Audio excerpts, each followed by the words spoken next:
नमस्कार श्रोते हो, तुम्ही ऐकत आहात भाग्यविधाता भाग 19। काही दिवसांपासून अमित सचदेव आणि पाटील घराण्याचे संबंध बिघडले होते, ज्याचा परिणाम विश्वजित आणि त्रिशाच्या आयुष्यावर होण्याची शक्यता होती। म्हणून अमृताने कमीपणा घेण्याचे ठरवले होते। इतकं तर ती आपल्या मुलीसाठी करू शकत होती। यासाठी जान्हवीच्या बर्थडे पार्टीच्या निमित्ताने ते दोघे पाटील हाऊसमध्ये राहायला आले होते, ज्याचा राकेशला आनंद झाला होता। अमित सचदेव त्याचा जीवाभावाचा मित्र होता, म्हणून त्यांनाही आपले संबंध पूर्वपदावर आणायचे होते। पण विश्वजितला त्यांचा हा निर्णय मुळीच आवडला नव्हता, कारण त्यांच्यासोबत त्रिशा पण या घरात राहणार आणि घराची शांती भंग करणार हे त्याला माहीत होतं। पण परिस्थितीचं गांभीर्य लक्षात घेता त्याने शांत राहणे पसंत केले। वेलकम अमित, तू स्वतःहून पुढाकार घेतला याचा मला आनंद आहे, राकेश त्यांना मिठी मारत म्हणाले। आम्ही तुमचे दुश्मन नाहीत, आपले इतक्या वर्षापासूनचे रिलेशन आहेत, जे सहजासहजी तोडून चालणार नाही। उलट रक्ताच्या नात्यापेक्षा आम्हाला तुम्ही जवळचे वाटतात, म्हणून आम्ही ठरवलं आहे की आपल्यामध्ये जे काही मनमुटाव असतील ते कायमचे दूर करायचे। अमृता अगदी दुधात साखर विरघळावी अशी बोलत होती, ज्याचं रीटाला हसू येत होतं। या घरावर तुमचाही अधिकार आहे। आपली मुलं लहान होती तेव्हा आपण सर्व एकत्र राहत होतो, ते दिवस मी खूप मिस करतो, राकेश म्हणाले। तेवढ्यात विश्वजित ऑफिस जाण्यासाठी निघाला। विश्वा, अमितने हात पुढे केला। विश्वजितचा राग कुठेच्या कुठे गायब झाला। त्याने अमितला मिठी मारली। तुला मी कधीही मुलापेक्षा कमी समजलं नाही। माझ्यासाठी जशी त्रिशा तसाच तू आहेस, म्हणून मनातील गैरसमज काढून टाक। मी तुझ्याबद्दल कधी चुकीचं वागलो नाही, अमित म्हणाले। सॉरी अंकल, माझं चुकलं, मी तुमच्यावर अविश्वास दाखवायला नको होता। विश्वजितला आपण केलेल्या चुकीचा पश्चाताप झाला होता। थँक गॉड, एकदाचे गैरसमज मिटले। जान्हवीच्या बर्थडेच्या निमित्ताने का होईना, पण आपण सर्व एकत्र आलो, राकेश म्हणाले। तितक्यात आरोही जान्हवीला व्हीलचेअरवर घेऊन बाहेर आली। अमित सचदेव यांची नजर तिच्यावर पडली। माहीत नाही का, पण तिच्या चेहऱ्यामध्ये काहीतरी साम्य होतं। ही मुलगी कोण आहे, अमित यांनी विचारलं। ही आरोही आपल्या जान्हवीची केअरटेकर आहे, विश्वजितने सांगितलं।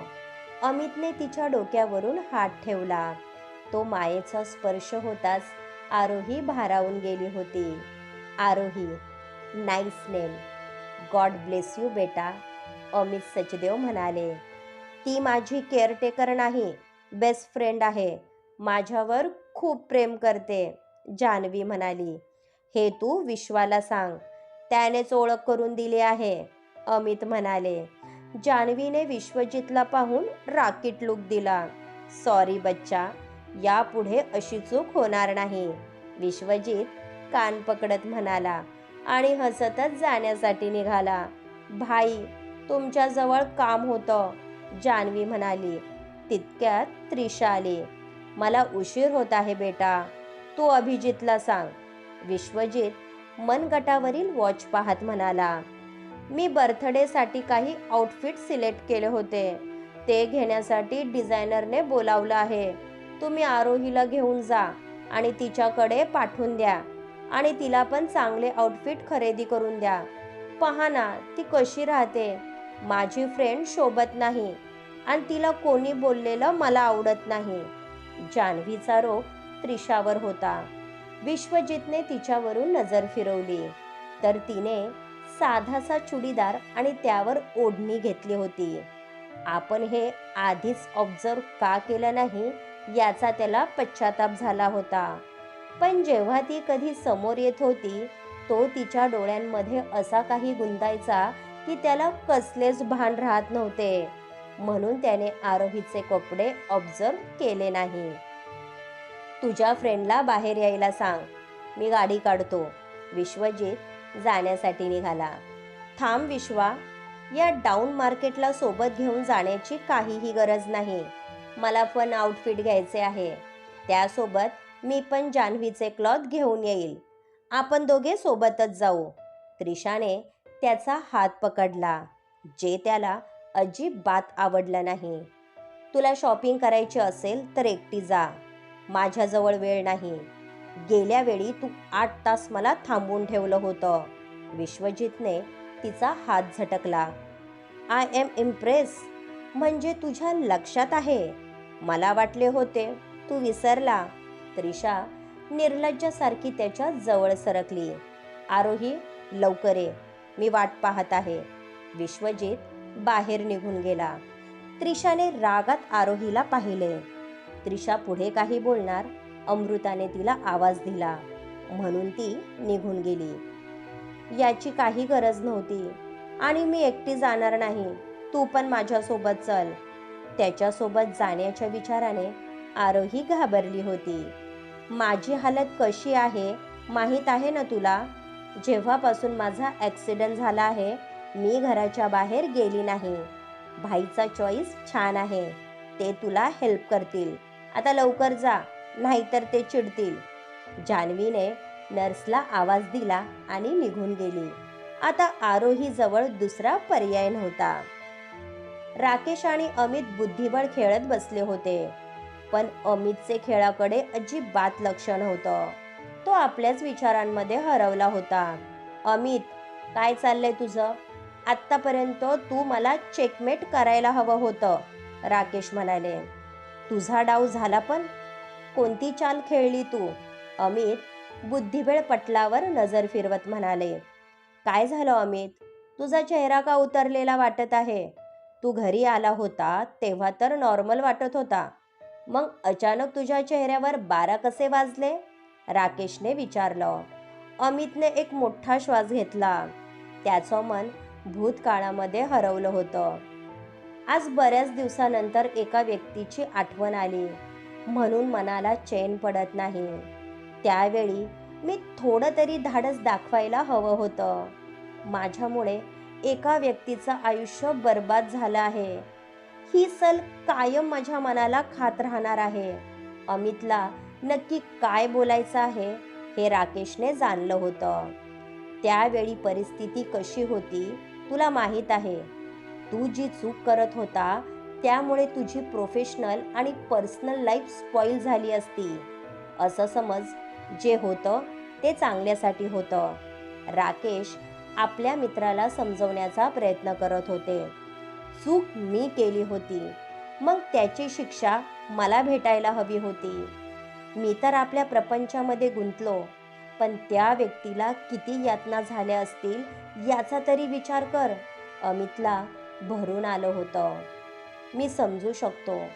त्या व्यक्तीला शोधण्याचा आपण बराच प्रयत्न केला होता. ती सापडली नाही, यात तुझा काय दोष? मला तर वाटतं तिने लग्न केलं असेल आणि आपल्या प्रपंचात सुखी असेल, म्हणून तू स्वतःला दोष देऊ नको, राकेश म्हणाला. पण अमितला माहीत होतं की असं काहीच होणार नाही. त्या व्यक्तीला तो स्वतःपेक्षा जास्त ओळखत होता. तुम्ही दोघे मित्र जेव्हा कधी एकत्र येता तुम्हाला चेस शिवाय दुसरं काही सुचत नाही. आम्ही पण इथे आहोत म्हटलं, रीटा म्हणाली. तिच्यासोबत अमृता होती, ज्यामुळे त्यांच्या बोलण्यामध्ये खंड पडला. तुम्हा दोघींना चेस खेळता येत नाही, त्यात आमचा काय दोष? त्यात आम्ही दोघे बोरिंग आहोत. उगाच आमच्यामुळे तुम्हा दोघींचा मूड स्पॉईल होईल, अमित म्हणाले. दोघीही हसल्या आणि त्यांना जॉईन झाल्या. आपण विश्वजितला लग्नासाठी तयार करायला हवं. त्याचं त्रिशाप्रती वागणं बदललं आहे. हीच दोघांच्या नात्याची सुरुवात होऊ शकते. न जाणे विश्वजित तिला संधी देऊ पाहत असेल. मी तर म्हणते आपण जानूच्या बर्थडेमध्ये दोघांची एंगेजमेंट करून टाकूयात. त्याशिवाय विश्वजितला तिच्या प्रेमाची जाणीव होणार नाही. अमृता जो मनसुबा घेऊन आली होती तो पूर्ण झाल्याशिवाय ती स्वस्थ बसणार नव्हती. तुमचं म्हणणं योग्य आहे, पण विश्वजित तयार होईल असं वाटत नाही.